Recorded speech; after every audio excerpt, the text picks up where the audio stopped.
Hey, gals and guys, it's Christopher Mosier from MyMediaHelper.com, and we've got some more Christmas movie reviews for you. And I just want to tell you, when you live in I broke my ankle. I've said this on multiple videos. I said that in my last Christmas movie review. And I practically live in this bed, mostly. Probably 80 to 90% of my day is in this bed. And the bed's not very big, and I happen to lose things. I have clothes. I've got a hanger. I've got and I just found it. So my point was, I constantly lose shit. It's either under my ass or it's in the blanket, and I can't move my leg around sometimes. I gotta do this shit like this, and it's just a pain in the knuckle sack. So I just wanted to share that with you. Anyways, this is what I really wanted to do. So I wanted to make the best of things. I couldn't find my Christmas hat to put on, so I got to wear this hat for now. But I wanted to be festive. Now, I found this wrapping paper, which I shared with you last video. And I really want to... Oh, I found some tape. And of course, I fucking lost the tape. Oh, here it is. So I found some tape, and I'm going to measure this. But the fact is, I don't have any scissors, so I'm going to have to be creative. But luckily, I have 5 other videos to get this done. So, gals and guys, I just want to go through 5 video. What are we on? Are we on Pluto? I think we're on Pluto today. And 5 movie reviews to share with you. So here they coming your way, and I'm going to work on getting this foot wrapped, damn it. Happy holidays and Merry Christmas 2022. And if you think I picked every little piece of meat off the Christmas bone last year, then you'll know that bone is just a bone.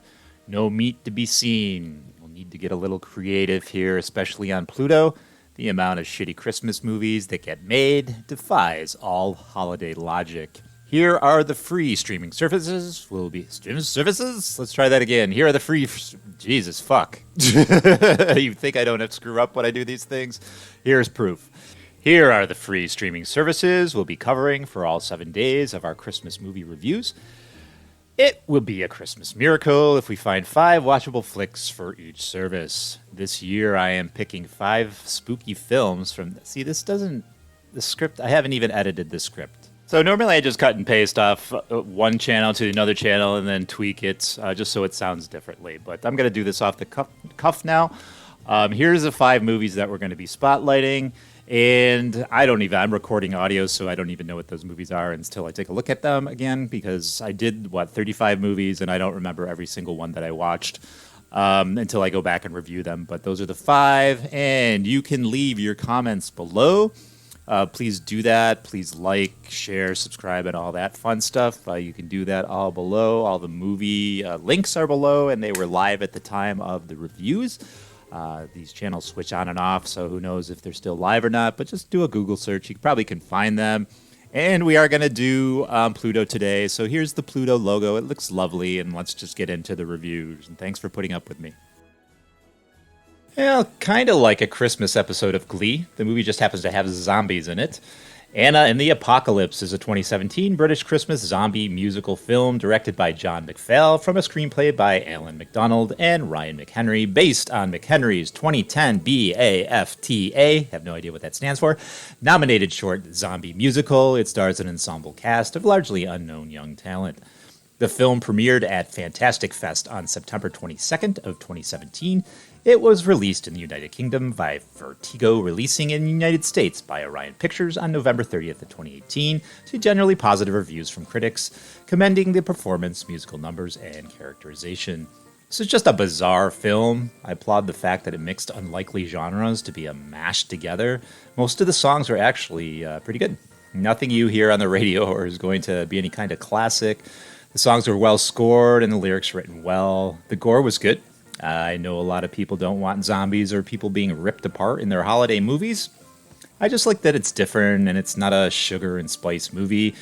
I like a little horror mixed in with my Yuletime cheer. If that's a mixture you look for as well, then you best watch this crispy treat. This Christmas treat. I'm just going to leave in my bloopers in this video. Why that? Why not? Just Getting Started is a 2017 American action comedy film directed and written by Ron Shelton, his first feature film since Hollywood Homicide in 2003. The film stars Morgan Freeman, Tommy Lee Jones, Renee Russo, Elizabeth Ashley, and Glenna Headley.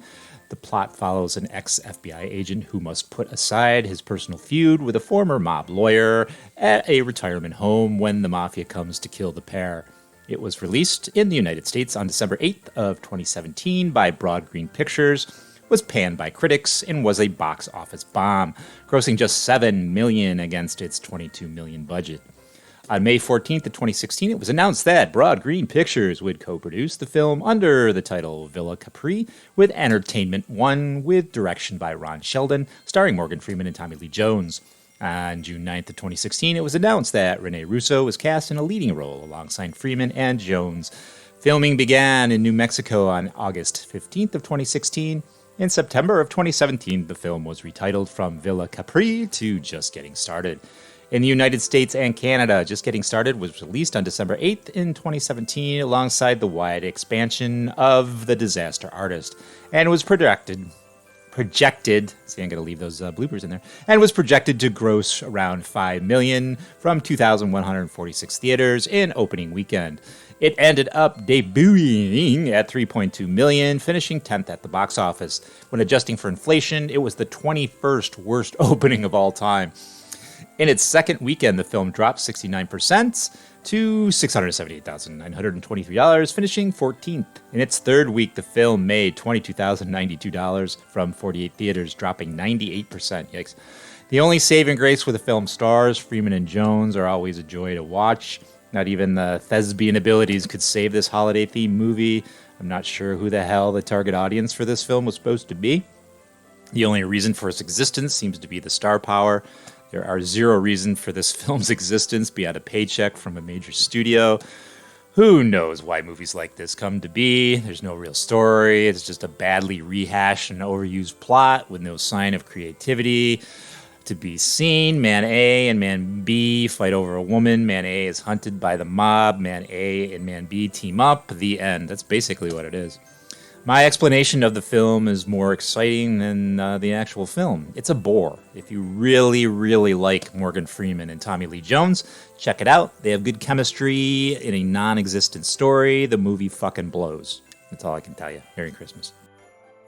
The Long Kiss Goodnight. All right, baby, now we're talking. The Long Kiss Goodnight is a 1996 American action thriller film co-produced and directed by Rennie Harlan and produced by Shane Black and Stephanie Austin, with screenplay written by Black. It stars Gina Davis, Samuel L. Jackson, the bad motherfucker, and Brian Cox. The story follows an amnesiac school teacher who sets out to recover her identity with the help of a private detective when they discover a dark conspiracy.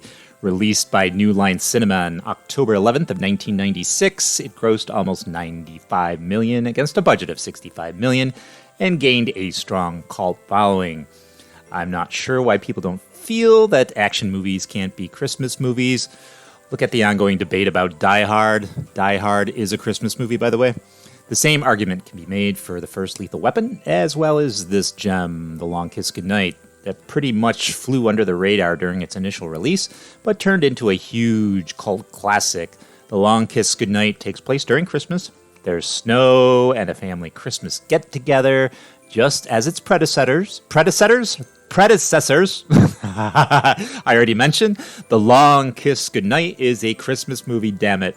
Sam Jackson is typical wisecracking bad motherfucker self. Gina Davis is perfect in the part, playing the dual role of housewife and assassin. It's a shame no sequels came after, although there had been rumors. This is one of my favorite action movies of all time, so of course I recommend it. Very biased on this one. Go watch A Long Kiss Goodnight.